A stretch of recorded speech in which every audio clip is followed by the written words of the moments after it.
Hello，大家好，歡迎返嚟 Silicon Valley，我係 Noob Noob，我係 Libby。我哋5歲啦，好耶！今日我哋嘅 setting 係有少少唔同，因為適逢 Noob Noob 咧已經係呢個英國翻咗嚟香港。 Hello，係係啊，所以我哋揾咗個地方就可以錄呢一個5歲嘅歷史回顧啦，同埋我哋想 promote 一下呢，我哋嚟緊會有個活動。我哋咧因為好重要啦，所以我哋擺喺呢一集嘅前面嚟 promote 一下先啦。我哋嚟緊呢4月7號咧嘅下晝，我哋就會喺北角嘅一個 cafe 嗰度咧做一個少少嘅 meet up 咯。係啊，就係希望可以聽下我哋聽眾俾我哋嘅 feedback 啦。第一，第二就係我都想認識下你哋咯，即係究竟係有咩人會聽 Silicon Valley 啊？係，就係見到有嚟嚟去去都係嗰幾個人，成日都 like 我哋啊啲 story 啊，好好奇想知會 like 我哋 story 嘅你哋究竟係咩來頭呢？其實我都好驚咧，最後會冇人嚟啦，跟住得小包三隻。係啊，所以我特登喺嗰個 event promotion 嗰度寫話係會得到主持人嘅抱抱，咁希望你哋會稀罕呢一個。唔係啊，我個 friend 話咧，你要唔要試下 A/B testing 掹走咗嗰句嘢，可能多啲人嚟咯。唔好咁啊！我都覺得，咦，係喎。我哋睇下，如果冇人報，我哋就掹走咗抱抱嗰一句。OK，我哋再介紹下，我哋嗰一日咧就睇下會唔會一齊有啲 ice breaking 小遊戲啦，跟住我哋都想認識下大家啦，到底聽我哋 podcast 嘅人係啲咩人呢？不過其實我覺得如果唔係成日聽我哋 podcast 嗰啲都可以嚟嘅。係啊，即係可能對我哋有少少好奇都可以嚟咯，都想知道究竟大家以後會想聽啲咩內容呢？即係可能對於我哋嚟緊 podcast 嘅發展都好有幫助，因為我哋都去到少少平台期啦，即係而家都可以試下揾下唔同嘅人做 collaboration 啊，或者我哋自己 brainstorm topic 嘅時候都已經諗緊好多唔同方向，所以係咯，如果有大家嘅 input 嘅話，應該都會幫到我哋。meet up 咧，我哋會有一個 ticket 嘅錢啦，因為咧之前我哋同呢個 Timothy 傾過偈啦，佢就話要俾大家一個 commitment 啊，所以咧最好咧就係要俾一嚿細嘅 amount 嘅錢咁樣啦。但係其實咧我哋嗰個收錢咧純粹係 for 嗰杯嘢飲咯，即係大家咧嚟到反正都會嗌一杯嘢飲，as 一個最低嘅消費咯。係啊，同埋我哋想準備少少嘅小禮物，我諗最後嗰啲入場費都未必 cover 到個小禮物，但係都希望可以吸引下大家。冇計，純粹大家因為我哋位置有限啊，咁所以我哋都想嚟嘅人係會 commit 少少，咁就係咯，所以有個少少入場費啦。咁我哋有2個收費啦，一個就係50蚊啦，一個就係80蚊，就係如果你想 buy us a coffee as well 嘅話，你就可以俾呢個80蚊 option。咁就去都係 Timothy 介紹嘅 Luma 嗰度報名，係我哋真係有學以致用㗎。冇錯，我哋即刻試練一下。係啊，同埋我哋都有即係考慮過咧，上一集 Ivan 提醒我哋話，其實舊嘅 episode 都有佢嘅 value 咯，即係唔好淨係諗點樣 promote 新嘅 episode，都可以睇下舊嘅 episode 嘅 value，即係可以重新回顧一下啦。咁我哋就諗住借呢一個5週年嘅呢個 episode 咧，同埋呢個係我哋第40集啊。係啊，我覺得好震撼啊！我哋去咗4字頭啊。其實我覺得就係話多又唔多，話少又唔係少嘅一個數咯。係啊，但係一個 show 到 commitment 嘅數字咯。係啊，即係我睇翻係我哋2021年嘅4月13號出第一集咯，跟住而家已經係橫跨咗接近5年嘅時間，跟住我都好 shock 咯，我哋居然可以堅持到呢樣嘢5年咯。雖然中間係有停咗一陣嘅，都唔排除遲啲都會停一陣嘅，但係我覺得即係有 pick up 翻呢件事都幾好啊！即係同埋話俾呢個世界知我哋都仲存在咯。係啊，所以我哋就趁住呢一集喺我哋呢個5週年嘅生日咧，就同大家回顧下我哋舊嘅 episode 啦。如果有興趣嘅話咧，我都好推介大家去聽翻啦，因為全部咧都係我哋滿滿嘅心機啦。係啊，同埋好清潔㗎，即係嗰陣時係好 fresh 㗎嘛。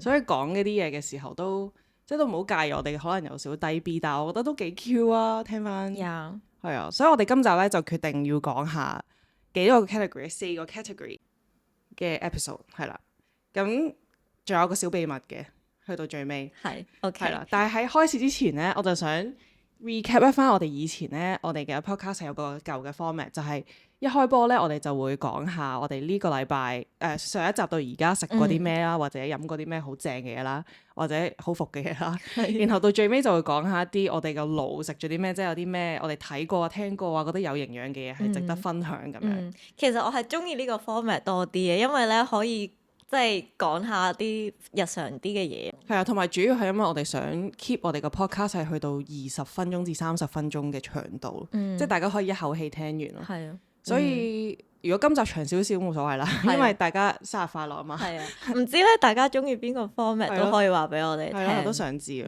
因為我哋都有聽過好多 feedback，就係話中意我哋舊個 format，會分享多啲我哋自己日常生活嘅嘢。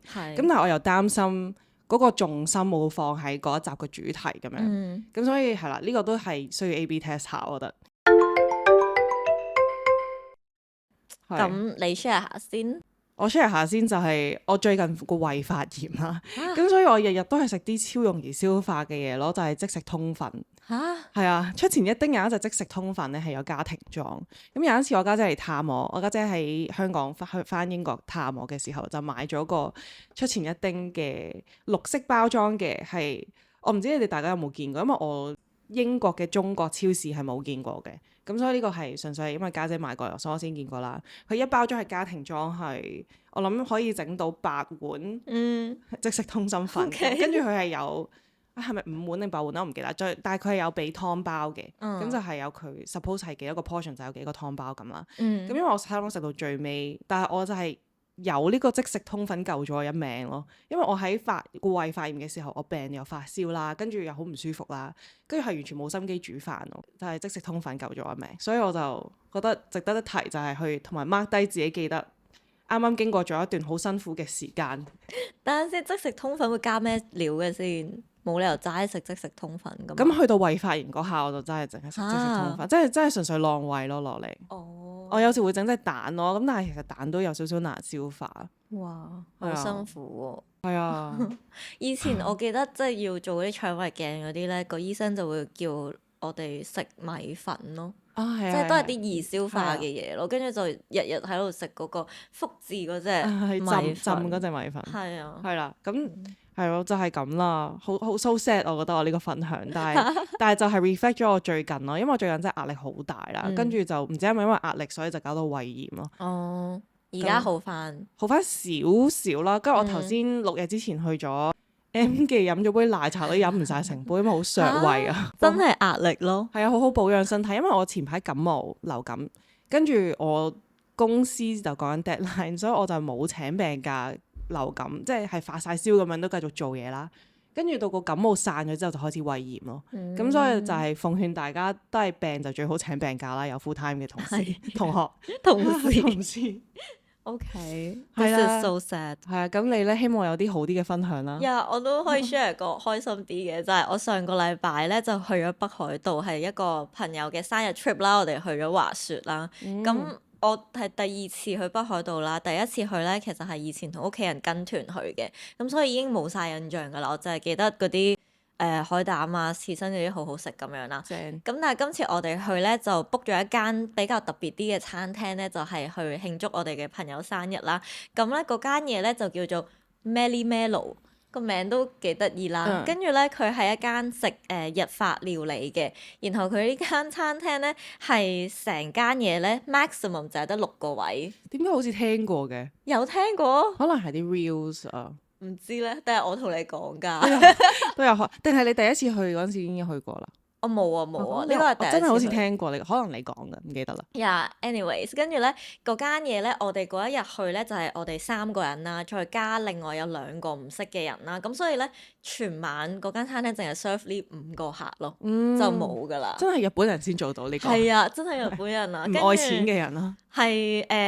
係好抵食咯，我哋會話，因為我哋發覺喺日本咧，即係嗰啲飲酒啊，或者係啲 wine pairing 咧，都相對比起香港咧係平好多啦。即係喺嗰度咧，佢嘅 wine pairing 係6杯酒啦，然後係1萬 yen，即係大概500蚊，係6杯，仲要係飲唔晒嘅。即係我個朋友佢都唔係飲太多酒嗰啲咧，所以變咗佢一杯係同我 share 咁樣2個人飲，咁我就冇 wine pairing 到咁樣咯，係啦。咁都已經哇好抵，即係半價咗。係啦，就係半價咗咁樣，跟住個餐飯就係啲酒非常之好飲啦，嘢食都全部都覺得好食咁樣。但係佢嘢食係 fine dine 嘅。佢係一個 fine dine 嘅形式咯，跟住每一道菜 tasting menu，跟住每一道菜咧都好精緻咁樣啦，然後但係比比想象中平咯，因為我相信如果一間淨係 serve maximum 6個位嘅餐廳，然後喺香港去做到同樣嘅 quality 啦，又飲咗咁多杯酒咧，應該都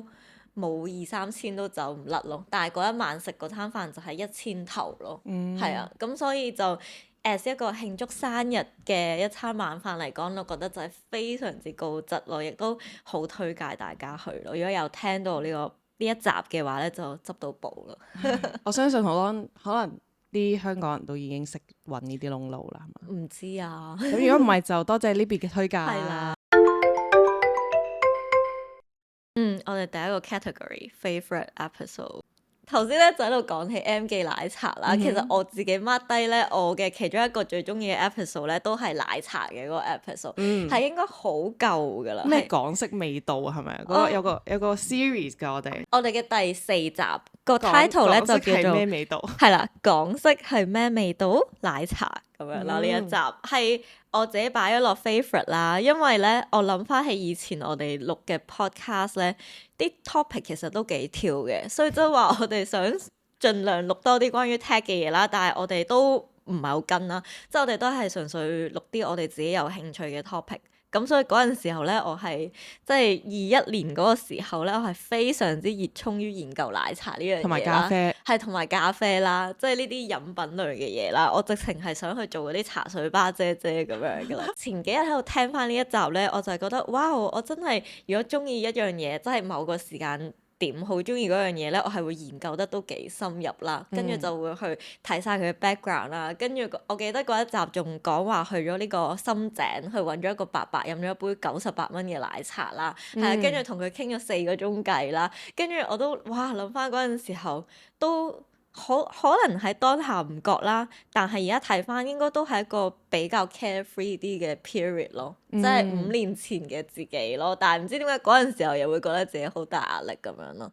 係，但係我記得嗰陣時候就係好熱衷於學唔同嘅嘢咯，又去耕下田啊，跟住又去奶茶啊，跟住又沖咖啡啊呢啲咯，係都好似提早退休嘅生活咁咯。係未開始投入工作嘅生活，係未開始投入工作就已經想去退休咁樣嘅生活。而家都仲係喺嗰個 phase 度，而家都仍然係諗緊退休。係啦，所以我諗其實就係每個階段嘅人其實經歷，即係個心路歷程都係差唔多咯，即係 keep 住都係想唔想 do 咯。我成日都係咁諗咯，以前係啦，不過我而家就大個咗少少嘅 Libby 就有啲唔同嘅諗法啦，係。跟住之後第二個我寫咗我都幾中意嘅咧，就係呢個曲街會議室咯。我想講我好中意嗰個 Instagram 嗰個 post 咯。哦，好 Q，勁得意，佢好似個 hacker 咁樣嘅。係。嗰個好似係我第一個用新嘅形式嚟做Instagram，因為之前咧我係全部都係手畫嘅，跟住自從咧係可以用 AI gen 圖之後咧，咁我就嗰隻生仔咧，我就成日都用唔同嘅 prompt 叫 AI 整一隻好可愛咁樣嘅生仔啦，咁但係嗰隻係應該係第一次用 AI 去做嘅咯，跟住我就覺得整得好得意咯，同埋嗰個 colour palette 我覺得都搞得好神秘咁樣咯，係我好中意嗰集嘅 Instagram post， 冇啦完，內容唔記得講咗啲咩啦。係呢個係我哋錄嘅第22集咯，咁咧就係好有趣咯，就係有一日其實係一個 work 得比較 close 啲嘅同事啊 Adrian 咁樣，而家已經變咗 friend 噶啦。我想講嗰次 Adrian 去英國旅行啦，我都有揾 Adrian 食嗰餐飯，但係我哋嘅認識只係限於呢個錄呢個 podcast 咯，即係嗰次我哋第2次見面咯，第一次真實見面咯。哇！係啊，所以呢個 podcast 原來對我嚟講個影響都大過我想象之中。可以整個 sneak peek 就係 Adrian 已經 sign up 咗我哋個 event 啦，佢已經喺 Luma 度俾咗錢啦，佢係我哋第一個 supporter。咁大家如果想見到 Adrian 都可以去噶，即係唔係淨係同我哋抱抱噶。係啊，即係一個好資深嘅呢個軟件工程師啊，大家可以交流一下咯。係咯，我覺得幾得意咯，因為翻工即係。啲人成日都話啊，翻工就唔會識到 friend 啊，或者即最好就唔好傾咁多嘢啦，咁樣啦。咁但係 somehow 就係即係同 Adrian 即係平時翻工，我哋做嘢都 work 得 close 啦。然後我哋平時可能都會傾下閒偈咁樣，因為我哋一樣大啦。係啊，我哋會一齊睇下通勝咁樣啦。係啦，跟住同埋佢自己咧就同我講過話，佢細細個咧都有個夢想啦，就係好想開一個台攞嚟講嘢咯，即係呢個係佢兒時夢想啦。跟住佢就話somehow 咧，因為我哋有個 podcast 咧，就可以實現到佢呢個夢想咯。跟住佢就話好想上嚟我哋呢一度講一集咯，係啊。跟住本身都唔知講乜咁樣噶嘛，但係即係我哋傾下就覺得啊，全部人都係做關於 tech 啊或者係 coding 嘅嘢啊，咁不如就嚟一個曲街會議室啦咁樣咯。所以都我覺得幾得意嘅。然後嗰一集係喺本係有啲小插曲嘅，因為我哋其實係嘗試錄第二次先成功咯，因為本身第一次咧就係想偷雞啦，即係等大家收咗工嘅時候咧，喺我哋嘅 office 嗰度咧用一個 meeting room 咁樣嚟錄嘅，咁但係唔知點解就係有啲 technical issue 啦，咁所以就變咗嗰一日錄唔到，跟住第二次我哋就去咗佢屋企錄㗎咯。係啊，我都記得。跟住佢屋企佢真係好遠啦，所以我搭咗個幾鐘車先去到咯，即係 so much effort 啊嗰一集。同埋我有個小秘密就係因為嗰陣時我哋係用咗，我哋好似係用 Google Meet 錄嘅，跟住個背景咧，個背景係 edit 咗嘅，即係去咗地啦。但其實嗰集我喺床上面錄㗎咯。喂呀，尊重啲啦！但係因為我間房嗰陣時啱啱搬屋，因為間房好嗡啊，即係我就喺床上面先會冇回音咯，所以我就最後喺張床上面錄，即係唔係因為唔尊重，係因為我尊重。OK，我唔想有回音。OK， got it。係啊，好。咁你咧？我就又係叫港式咩味道嘅麥兜咯。即係我諗大家都係中意嗰個 series 啊，但係明明我哋係開一個 tech 嘅 podcast， 但係偏偏我哋最中意嗰啲集數都係同 tech 冇關，幾好笑。我諗其實我哋都真係可以向呢個方向發展嘅，係咪啊？即係大家都好似中意呢啲，但係我想 build 一個 tech 啲嘅 portfolio。I know，係啊，即係大家我都係，因為對我嚟講咧，呢個 podcast 俾我最大嘅 value 就係俾我 study 一啲我本身自己可能返工或者自己時間冇乜動力去 study 嘅嘢，咁所以我就想借呢個 podcast 去學一啲我想學但係可能平日冇動力去做嘅事。咁但係即係我諗港式 culture 都係 something I need to learn 嘅，但係咯，我會想 focus 喺 tech 啲。但係如果入口啲咯，係我都聽 feedback 就係話有時太 tech 咧，啲人就覺得有少少挑戰性，就會唔敢入去聽。可能港式嘅嘢就係 relatable 啲，但係咧我就係想講麥兜嗰集咧，我好記得我錄嘅時候係同 Libby 一齊翻緊嗰份，我翻 part time，Libby 係 full time，佢係 project manager，我係 developer。跟住我記得我哋係偷偷地喺公司度睇呢個麥兜菠蘿油王子。我唔知係我哋偷偷地定係我自己偷偷地啦，即係總之做到好悶啦。跟住我就 laptop 打開咗，跟住攞住部手機喺度睇啦。跟住係啊，好青春啊！我諗翻起嗰陣時錄嘅時候，同埋我都真係仍然係好喜愛麥兜呢個故事咯。我都係。係啊，所以我覺得再翻睇都係會感動流淚嘅一個卡通。其實嗰一集咧，我耐唔耐咧？之前我都會翻聽咯，麥兜嗰一集。跟住咧，我哋個開頭咧係唔同啲㗎，即係咧我哋係扮麥兜咧，同埋阿 Miss Chan 佢點樣話要做啲咩社會棟梁嗰度咯。跟住我都覺得哇，好有心機啊！我哋以前嘅呢啲開頭。同埋嗰個 Instagram 嘅 post 咧，又係我特登畫隻燒鴨啊，我特登畫個菠蘿包啊咁，係啊，所以我覺得幾 Q 嘅嗰集，我好 enjoy 做嗰集嘅。我都係。但係而家已經放唔到咁多心機落去整咯，我覺得。可能真係要揾翻個初心出嚟。係啦，跟住第二集我中意嘅咧，都係類似嘅，就係中醫啦，就係同阿陳醫師傾偈嘅嗰集。我哋好希望可以再請佢上嚟嘅，但係就太偏離航道啦，我覺得。即係好似有啲過分啊！就係如果再整就變咗中醫 series、中醫 podcast 㗎啦，所以唔得。但係呢個真係 100% 自肥咯，呢個我係仍然都係有少少想向保健同埋中醫嘅方向發展，去唔俾 AI 取代啊。中醫嗰個我都覺得學到嘢咯，即係平時你去睇中醫個醫師唔會去由呢一個 perspective 去同你講點樣去問診啊嗰啲噶嘛。係啊，跟住我都同埋佢講到話咩針灸嘅時候，其實對施針者嘅能量都會有流失。呢個我突然間係有 mind blown 嘅感覺。係咯，即係原來嗰個施針者啊都要再諗下點樣叉翻電。係啊，即係呢一個係一個 insider 嘅 perspective 咯，我覺得 sort of。係啊，其實如果我哋之後可以揾唔同行業嘅人去講呢啲 insider 嘅嘢都幾好咯。係啊，但係又會偏離航道咯。係啊。所以就係好想知道大家其實想聽啲咩咯，咁我哋就可以即係認真地做啲大家都想聽係我哋又中意講嘅嘢咯。中醫嗰集咧，我都覺得有趣啊，因為咧嗰陣時候就係陳醫師咧就喺香港噶嘛，但係咧呢一個 guest 咧就係 loop 去 line up 噶嘛，咁跟住所以但係佢又喺英國喎，於是乎咧係我係唔認識陳醫師嘅情況之下咧，我係去咗揾佢咁樣，即係一齊喺同一個空間嗰度錄嘢咯，即係仲要借咗佢去 offer 俾我嘅一個場地嚟錄咁樣咯。係啊，所以一開頭我都有少少緊張咯，因為即係又去咗一個新嘅空間啦，跟住啲嘢又要唔知點樣 set up，又勁多線，好凌亂咁樣啦。跟住我記得又有啲小意外，唔知點解我哋每次錄嘢都硬係有啲 technical issue 咁樣。係啊，但我諗我而家 overcome 得七七八八㗎啦，我哋而家錄嘅經過咗 workflow 都幾順。經過咗40集之後先至 overcome 到。如果大家想知道我哋嘅 workflow，就要嚟探下我哋啦。4月7號。係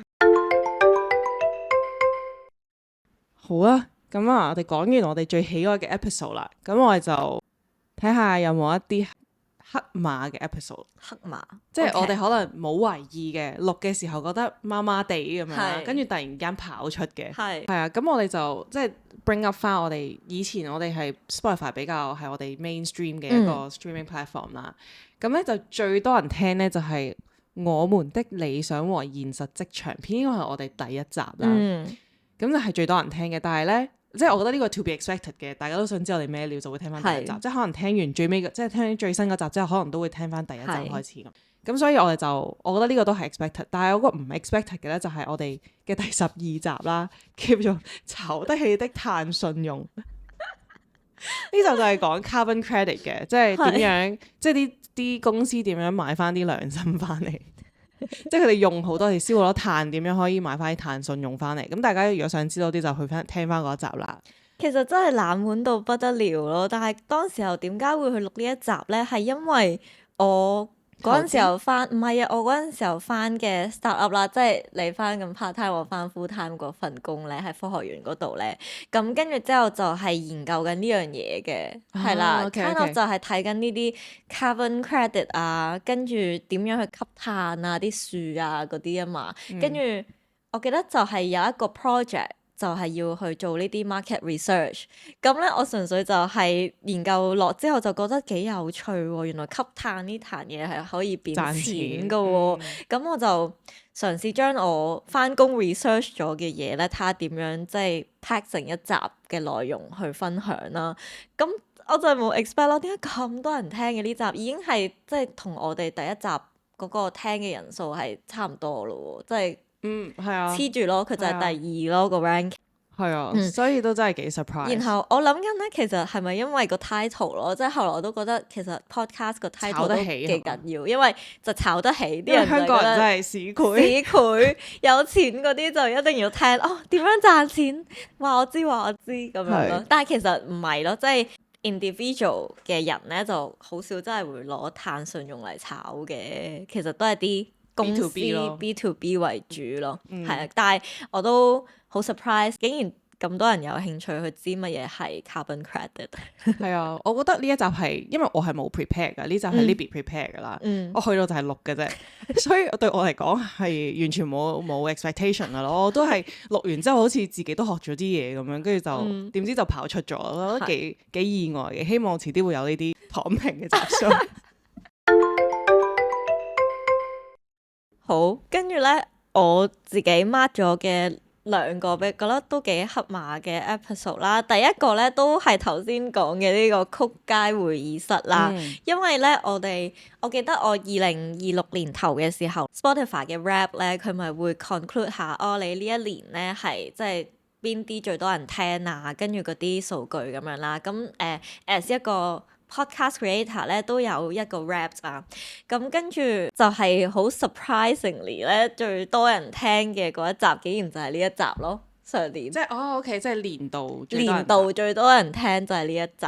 跟住，但係我哋上年係好 consistent 咁樣每2個禮拜出一集噶嘛，所以我就係覺得點解會係呢一集嘅咁樣咯？即係我點諗都諗唔到係呢一集，因為比較算係清談啲 chit chat 啲，其實我哋都冇 prepare 到太多嘢咯。跟住感覺上似係我哋即係3個人 friend 圍內喺度傾偈啊。我懷疑因為有 guest， 可能因為 guest， Adrian 有將佢 share 出去，或者你哋中間啲 common friend 又會聽。好搞笑就係我有好多同事咧，佢哋都有聽呢一集啊嘛。跟住有時候翻下工，佢都會喺度講，我有聽你同 Adrian 錄嗰集 podcast 喎，咁樣跟住又會喺度講下咯。跟住就變咗一個大家食 lunch 嘅一個唔知講咩嘅話，就拎嚟講下嘅 topic。原來你係咁紅嘅喺公司。係啊，而家即係全公司 I mean 我嘅舊公司啦，成個舊公司咧都知我有個咁樣嘅 podcast 咯，即係連啲 C level 啊都會關注下咁樣。係 C level。有冇需要 data scientist 啊？所以我覺得呢集都錄得開心啦，然後都係一個黑馬 episode 咯。咁跟住第二個 episode 我覺得都幾有趣啦，就係內向人的社會實驗，就係最近 coffee chat 嗰一集啦。因為呢個咧又係我做 coffee chat 嘅時候就真係純粹想 coffee chat 嘅啫，咁我就冇諗住要將佢錄成一個podcast episode。但係後尾就係同粒粒傾傾下就話其實可以講下喎，因為即係 coffee chat 嗰啲人都幾有趣啊，然後可以講下呢一個 coffee chat 嘅 culture 啦，即係香港到底興唔興嘅咧？因為外國係幾興嘅，如果你要揾工啊，或者你係想 networking 啊識人啊，一定會有 coffee chat 呢樣嘢。但係香港咧就可能近呢幾年我先至即係聽得比較多啲，或者我會喺 Threads 嗰度會見到啲人咧就話咩約100個陌生人 coffee chat 嗰啲咁樣嘅活動啦，係咯，咁所以咧就係一個我只係將 coffee chat 嘅經歷啦，就咁 share 翻出嚟啦，都係一個冇 prepare 太多嘢嘅一個集數，但係竟然就係好多人聽咯。自己做一個小總結先，就係呢邊覺得跑出嘅係曲街 Adrian， 係曲街 Adrian， 好似鬧緊佢咁。曲街 Adrian 同埋 coffee chat 啦，跟住我就覺得係譚信勇。大家好奇嘅話就去聽下啦。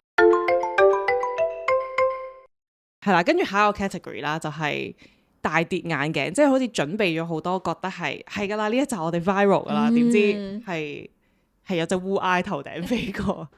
即係我諗所有錄 podcast 嘅人都會有，即係可能點樣都會覺得呢一集應該就會好多人聽㗎啦。我哋講呢個 topic 嘅話咁樣，或者有啲係我哋食住個 trend 去講嘅話，應該都會有人聽㗎啦嘅 episode。但係 somehow 就係唔知點解冇咯咁樣咯，就係靜到得烏鴉飛過咯。都好值得即係 reflect 一下，覺得呢啲集數，即係究竟有啲咩元素會令到呢一集冇人聽呢？基本上如果 topic 已經係 viral 嘅話，點解係一定係我哋嘅問題啦？係嘅，都係嘅。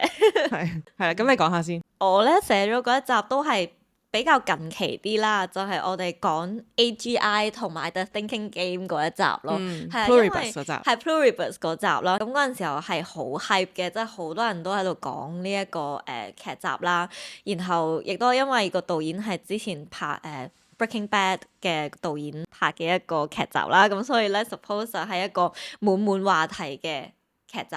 咁但係咧就 somehow 咧唔知點解咧又冇乜人聽喎，因為我哋呢一集其實有好多元素咧都係嗰陣時候嘅 trend 嚟嘅，就係有呢個AI 啦、AGI 啦、Pluribus 啦，同埋 The Thinking Game， 即係Google DeepMind 嘅嗰套紀錄片啦，係啦。同埋嗰陣時香港都未有人講 AGI 咯。冇錯，嗰陣時興㗎。係啊，係我哋出咗嗰集之後咧，就有 OpenClaw 啦，然後就開始個個都話 AGI。係啦，個個都講啦，AGI 係咪要嚟啦？AGI 係咪嚟啦？可能冇接觸過或者冇興趣嘅嘢，啲人就真係唔會去撳入去了解咯。即係直情喺 title 度見到 AGI 乜嘢嚟㗎，我都唔知咩嚟嘅，咁就唔撳入去就算咯。但係佢哋可能會想聽啲自己熟悉啲嘅嘢啩，係咯，呢個都係我錄完之後見到，咦冇乜反應啊之後嘅一個 reflection 咯。我揀咗嗰集係 Vibe 曲嗰集，即係一齊整一個留言板嗰集，係啦。咁因為嗰集我都準備咗唔少功夫啦，喺錄之前，咁我就諗住有啲 interactive 少少嘅嘢啦，同埋嗰次係啱啱第一次 show 片啊，係咪？即係可能頭嗰幾集 show 片嘅，咁我就係啦，希望會因此而多啲人 share 同埋多啲人睇咁啦。點知嗰個嗰個成績都唔係話十分好啦，亦都冇人去我哋個留言板度留言啦。咁所以係有少少失望嘅，因為嗰陣時 Vibe Code 都係啱啱開始。係啊，但係而家已經人人都 Vibe Code 啦，已經冇乜特別。而家睇翻已經好落後啦，即係睇翻嗰集。即係而家係所有人都話自己係 coder 嚟㗎，即係 Vibe Coder 咯，個個都話自己 code 咗個 app 啊，跟住又唔知點樣。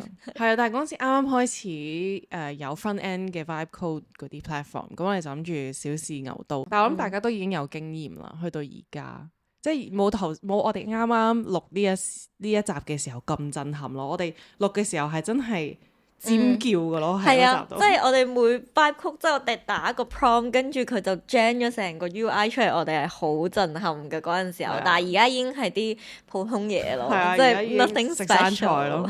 所以而家我覺得，就算而家聽翻都未必有嗰陣時聽嘅嗰個震撼感啦。但係我諗緊可能係因為即係如果本身係做 coding 啊或者 tech 嘅人咧，佢自己本身就已經會去研究，咁所以咧對嗰啲人嚟講咧，我哋去做一個咁樣嘅留言板咧，或者我哋咁樣去介紹咧，又太初階喎，即係佢哋都覺得嚇呢啲我知啦，使你講。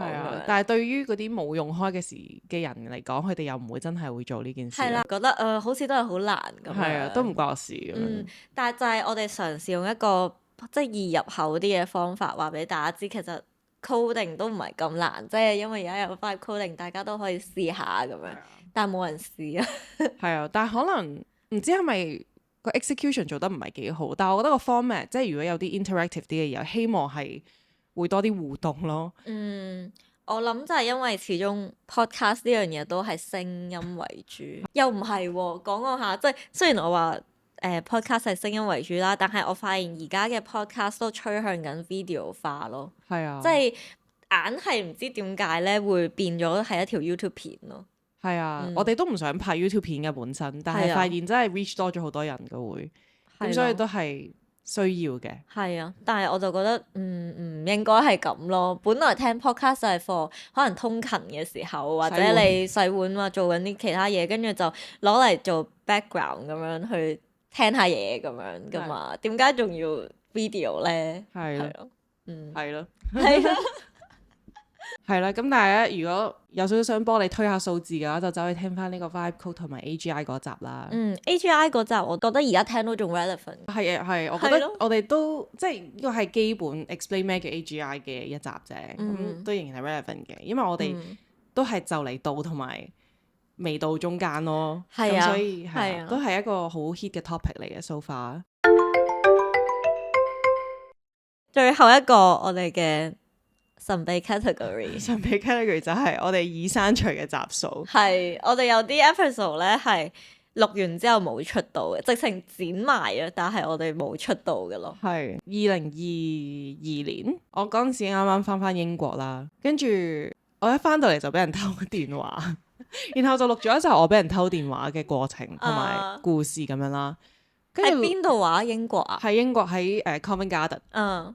跟住冇啊，純粹係唔知點解我哋錄完之後又唔 post，可能因為嗰一排我哋都冇繼續錄落去啦，跟住就覺得出唔出嗰一集都冇乜分別，跟住就冇出，同埋好似好 negative 咁樣啊，同埋我哋有睇過嗰啲咩犯罪記錄㗎，我記得係好似係有睇倫敦唔同區嘅犯罪記錄啦，跟住又講下我俾人偷嗰一區係咪特別多呢啲案啊咁樣。即係嘗試比較資訊性啲去講呢個我俾人偷電話嘅呢個故事。嗰陣時候係咪啱啱新年啊？跟住我哋嗰啲開場咧都係講新年啊。係啊，可能 edit 完之後已經過晒新年啦，跟住就覺得哎呀好肉酸啊。即係可能3月咁樣，跟住仲講新年快樂嗰啲咯，跟住就下做乜事咁 cut 咗佢又唔係，最後就冇出到。同埋有啲 reels 都係 edit 咗冇 post 噶。係啊，因為覺得冇咁好。唔係啊，同埋因為我哋而家習慣係每一集有2條 reels 啊，咁所以如果第3條就會 break 咗嗰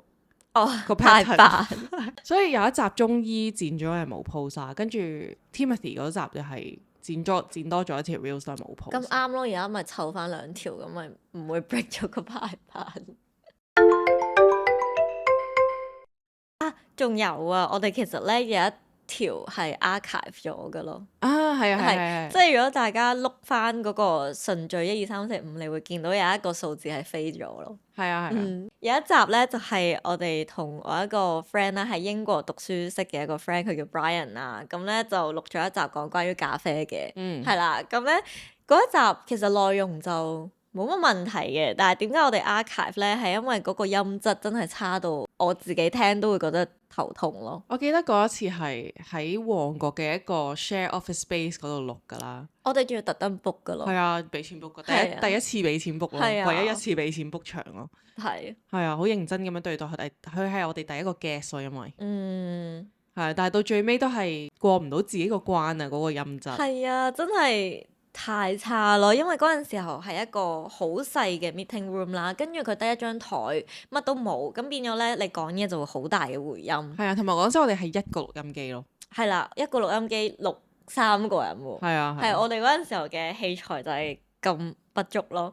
係啊，跟住而家都增添咗好多器材。同埋嗰間房係好大聲，嗰個冷氣。哦，係。係咁嗚嗚聲，跟住我哋教完嗰啲 noise cancelling 之類之後咧，我哋把聲就變咗好差咯。係啊，所以呢一個 episode 就反映香港嘅土地問題咯，真係好嚴重咯。即係我哋屋企又唔得咯，即係無啦啦側邊又有個地盤咁樣，跟住有啲車聲，跟住邊度都唔適合錄音。係啊，大家就係要習慣，如果要聽我哋嘅 podcast 就係會有咁 raw，咁 raw 嘅 texture。但係 raw 都好嘅，我覺得啲人都突然間中意 raw 噶嘛。而家啲嘢咧太工整啊，又冇咁好咯。係啊，我都中意 raw 啲。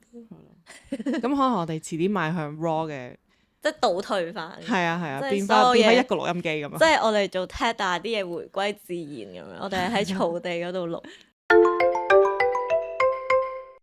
有冇個 summary 啊？我哋睇完咁多個舊嘅 episode。哇！我哋嘅 summary 就係聽翻我哋舊啲 episode 啦。係啊，同埋去認識我哋多啲啦，同埋認識後生啲嘅我哋啦。每一個時間點咧，都值得有一個 time stamp 咁樣咯。係啊，即係係啊，呢個就係錄 podcast 有一樣嘢好，就係好似係少少 time capsule 咁樣咯。尤其是之前會講食啲咩睇啲咩嗰啲咧，同埋我哋嗰啲每個 quarter 會講嗰啲自己睇啲咩戲嗰啲咧 episode，係一個幾好嘅 journaling 咯，即係對我哋自己嚟講。唔係，同埋嗰啲電影分享嗰啲集數咧，都係比較多人聽啲，因為大家 relate 到易入口咯。係咁，所以咧，我哋下一個環節啦，就係講下我哋最近聽咗同睇咗啲咩啦。不如我講先啦，就係我每一次搭飛機翻嚟，我就會逼自己睇好多戲。其實呢一套戲我本身已經 archive 咗，係打算睇噶啦，但係我揾唔到任何 streaming platform 有得睇。點知我一上飛機啦 CX 就有得睇喎，咁我就一定要撳嚟睇啦。咁就係呢個左撇子女孩。呢一個咧嚟緊都會上映啊，跟住我買咗飛啊。好可惡！頭先我同 Libby 講話，不如我哋講電影咯咁樣，跟住我就話我睇咗呢套啦，跟住 Libby 就同我講話，佢 book 咗下個禮拜去喺香港有電影中心，係啊，放映會，跟住仲要有分享會，係啊，太可惡啦！啱啱先睇咗，仲要喺一個細細嘅 screen 度睇。跟住我買飛嘅時候已經係得翻頭2行咋，我都坐第2行，但係我都照買咯。希望遲啲佢會去英國放映咯，可能有都唔定，我冇特登去睇。即係我睇完之後，第一個感覺就係佢同你之前介紹嗰套11有啲相似，因為我係啦 Libby 介紹完之後咧，我都特登走咗去戲院睇呢個套11啦。跟住我會講話相似嘅地方就係佢用一個小朋友嘅角度去講一個大人嘅故事咯。咁呢一套戲都係一樣啦，即係嗰個左撇子女孩就係個小朋友啦，即係個主角，哇，好可愛個小朋友，佢個樣咧，哇，簡直就係殺死我咁可愛，即係佢塊面圓碌碌咁樣啦，即係超 Q 彈咁，我勁想搣佢塊面。然後佢嘅所有行為啊，同埋佢嘅演出都係好自然咯。跟住嗰啲運鏡全部都係用一個矮咗嘅角度去即係跟住個小朋友咁樣行啦。我覺得好投入到，同埋真係非常之值得睇。真係你喺飛機個咁細嘅 mon 睇都有 feel 嘅話，喺即係戲院睇應該再好啲。係啊，但係佢就冇，我就覺得佢冇11嗰種咁藝術 feel 嘅，即係佢比較寫實少少嘅。但係你都 feel 到佢係有好認真諗嗰啲鏡頭啦。即係呢一套戲都係我之前見到啲有分享電影嘅人係有分享過話呢套係2025年佢哋睇過最好嘅戲。哇哦！係啦，咁高嘅評價，佢咁嗰個評價就令到我覺得一定要睇啦。但我睇完之後又冇覺得係咁震撼，我覺得佢係平淡裏嘅滋味咯。即係佢係一個好普通嘅故事，但係佢嘅修飾手法同埋佢呈現出嚟嗰個 message 就係好深刻咯。咁會唔會好似嗰啲 Perfect Days 嗰啲咁慢㗎？佢唔慢㗎，唔慢，係好多事情發生嘅，即係好似一日，我覺得個節奏有啲似一日咯，一日都係不停有事發生㗎嘛。咁但係佢係比較平淡啲咁樣描述咯。係啊，因為佢係一套台灣嘅戲啦，咁所以佢個 feel 都係好台灣嘅。佢係喺一個夜市嗰度發生嘅呢個故事個 setting， 係咯，唔講太多啦，大家去睇。好啊，咁我分享咧呢一個，我唔記得咗係咪之前 Lulu 你喺 episode 度有講過嘅咯，唔知係定係你平時同我傾偈講㗎啦，就係一本書嚟嘅，叫做 Yellow Face，係啦，咁咧呢個係一個小説嚟㗎啦，作者咧就叫做康寧秀啦，咁佢都係一個華裔嘅人嚟嘅。Yellow face 呢個 term 點樣嚟？就係講緊以前有啲人咧，就係佢係白人啦，但係咧佢就會攞咗一啲亞洲人嘅文化啦，跟住同埋就係扮一啲黃種人嘅形象咯，咁就所以就係點解叫做 Yellow face，覺得幾好睇，係因為嗰個作者咧好擅長去講一啲narrative 啦，即係佢會講自己內心嘅諗法，佢嘅獨白啦，跟住咧就會將成個小説咧整到好緊張咯，即係入面咧會有啲位咧，我直情係緊張到我唔敢睇啊！跟住我係因為有少少靈